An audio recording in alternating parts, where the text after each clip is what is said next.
नमस्कार, स्वागत छ हजुरहरूलाई नेपाली भ्यान्सा च्यानलमा। आज म बनाउन गइरहेछु माघे सङ्क्रान्ति स्पेशल लड्डु चाकु। यसको लागि पहिला मैले यहाँ तिल लिएको छु। तिललाई राम्रोसँग भुट्नु होला, बदामलाई पनि राम्रोसँग भुट्नु होला। बदाम पाकुन्जेल हजुरहरूले ड्राई फ्रुटहरू रेडी गर्नु होला। हाम्रो बदाम भुटेर रेडी भइसकेको छ।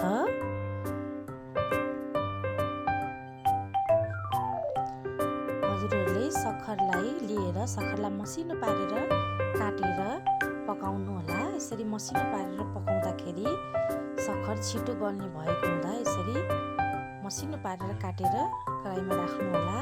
थोरै पानी एड गरेर बिस्तारै चलाइ सक्खरलाई पकाउनु होला।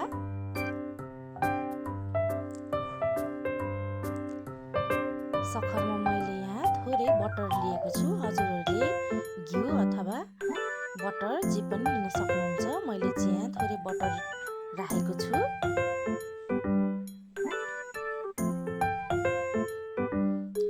बटर राखेपछि चलाइ पकाउने र मैले यहाँ नरिवललाई धुलो पारेर राखेको छु। नरिवललाई पनि यसैमा एड गर्दैछु, धुलो नरिवल। साथै मैले यसमा सुकुमेल दालचिनीको धुलोलाई पनि मसिनो पारेर राखेको छु। अलैँची, सुकुमेल, दालचिनीलाई मसिनो पारेर धुलो पारेर यसरी राख्नाले झन् टेस्ट मिठो आउने हुँदा यसरी हजुरहरूले पनि राख्नु होला। सक्खर पाकुन्जेल मैले यहाँ चाकु बनाउनको लागि मैले एल्युमिनियम लिएको छु। यसमा घिउ अथवा तेल लाउनु होला। सक्खर पाकेन चेक गर्नको लागि कचौरामा थोरै पानी लिएर सक्खर राख्दा एकै ठाउँमा भयो भने हाम्रो सक्खर पाकेर रेडी भइसकेको छ। मैले कागजमा घिउ राखेर मजाले हातमा र कागजमा लगाएको छु। यसो गर्दा हाम्रो चाकु टाँसिँदैन, सजिलोसँग आउने भएको हुँदा यसरी चाकु राख्नुभन्दा अगाडि यसरी दल्नु होला। चाकुलाई त्यसैमा राख्ने। मैले यहाँ रोटी बेल्ने बेलौना लिएको छु। यसमा पनि मैले घिउ दलेको छु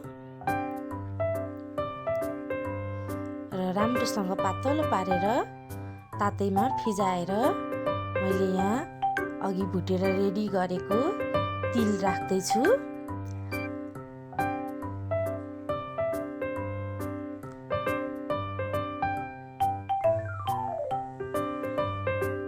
पातलो पारेर यसो गर्ने तातैमा मैले तिल राखेको छु। हजुरहरूलाई ड्राई फ्रुट के मनपर्छ सबैलाई काटेर यसरी मसिनो पारेर राख्नु होला। मैले यहाँ काजु, किसमिस, बदाम, नरिवल लिएको छु। अघि भुटेको बदामको बोक्रा फालेर यसरी सबै बदाम मैले राखेको छु। यसरी राख्नाले एकदम मिठो हुन्छ।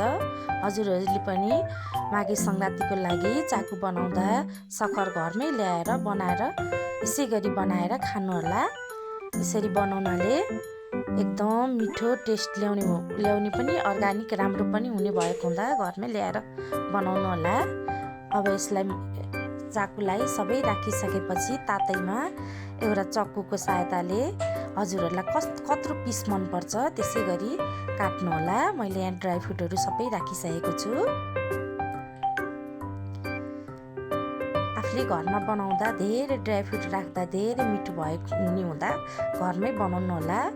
अब अहिलेको लोहोरोमा घिउ दलेको छु। यसलाई बिस्तारै म्यास गर्नु होला। यसरी थिच्नु होला र तातैमा एउटा चक्कुको मद्दतले आफूलाई जत्रो पिस मनपर्छ त्यत्रै बनाएर काट्नु होला। मैले यसरी थिचेर चक्कुले काटेको छु।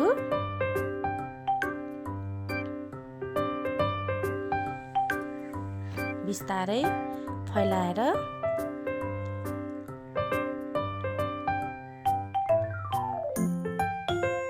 यसरी चक्कुले मैले यसरी काटेको छु। अघि हामीले घिउ दलेको हुनाले हाम्रो चाकु सजिलैसँग यसरी तान्दा सजिलैसँग आएको छ। सेलाएपछि यस्तो राम्रो हुन्छ र यसरी सेलाएपछि मजाले भाँचिन्छ। हजुरहरूलाई यो रेसिपी मन परेमा हजुरहरूले यसै गरी घरमा बनाएर खानु होला र रेसिपी मन परेमा लाइक, सेयर, सब्सक्राइब गरिदिनु होला। हजुरहरूलाई माघे सङ्क्रान्तिको धेरै धेरै शुभकामना।